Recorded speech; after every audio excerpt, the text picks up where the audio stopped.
காயப்படுத்த பலர் இருந்தாலும் மருந்தாக சிலர் இருப்பதாலேயே நம் வாழ்க்கை அடுத்த கட்டத்தை நோக்கி பயணிக்கிறது. சில நேரம் எங்கே உறவுகள் என்று தேட தோன்றுகிறது. சில நேரம் எதற்காக இந்த உறவு என்று நினைக்க தோன்றுகிறது.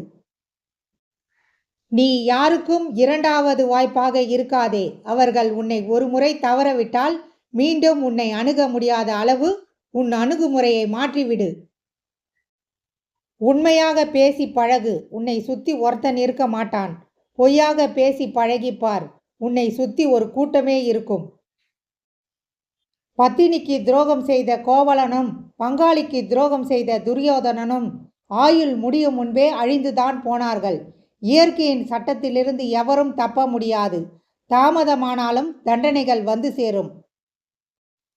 நல்லவர்களுடன் பழகினால் ஏமாற்றாமல் இருக்க கற்றுக்கொள்வாய்.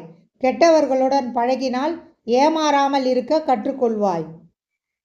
அதிகமாக ஆடாதீர்கள். உங்களுக்கு நேரம் வரும்போது ஆடாமல் அசையாமல் கிடப்பீர்கள். தன் தந்தையின் அதீத கோபங்களை கூட ஏற்றுக்கொள்ளும் மகன்கள் அவர் கண்களின் கண்ணீரை ஒருபோதும் ஏற்க மாட்டார்கள். மனம் கூட ஒரு கல்லறைதான். தினம் தினம் பல ஆசைகள் அங்கே புதைக்கப்படுவதால்.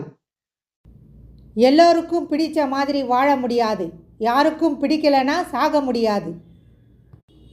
அதிர்ஷ்டம் என்பது வாழ்க்கையில் வரும்போது அந்த வாய்ப்பை சரியாக பயன்படுத்தி கொள்வதில்தான் ஒருவருடைய தனித்திறமை வெளிப்படுகிறது. மரியாதை என்பது எல்லோருக்கும் கிடைக்கும் வயதின் அடிப்படையில்.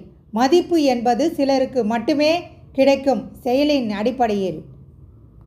துரோகிகளிடம் நம் உறவை துண்டிப்பதில் முதலில் கடினமாக இருக்கும், நடுவில் குழப்பமாக இருக்கும், இறுதியில் அழகாக இருக்கும், வாழ்க்கையில் நிம்மதியை தரும்.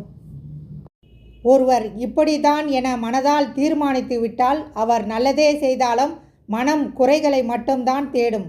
அவர் நல்லவராகவே இருந்தாலும் குறைகளை மட்டும்தான் சொல்ல தோன்றும். மனித இயல்பு. வா போ பழகு. யாரையும் நம்பாதே. அனைவரும் சுயநலவாதிகள். சிலர் தேவைக்காக பழகுவார்கள், சிலர் தேவைப்படும் போது பழகுவார்கள்.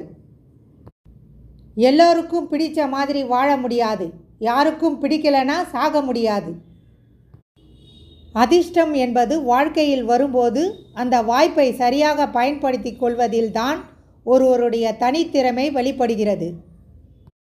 மரியாதை என்பது எல்லோருக்கும் கிடைக்கும் வயதின் அடிப்படையில். மதிப்பு என்பது சிலருக்கு மட்டுமே கிடைக்கும் செயலின் அடிப்படையில்.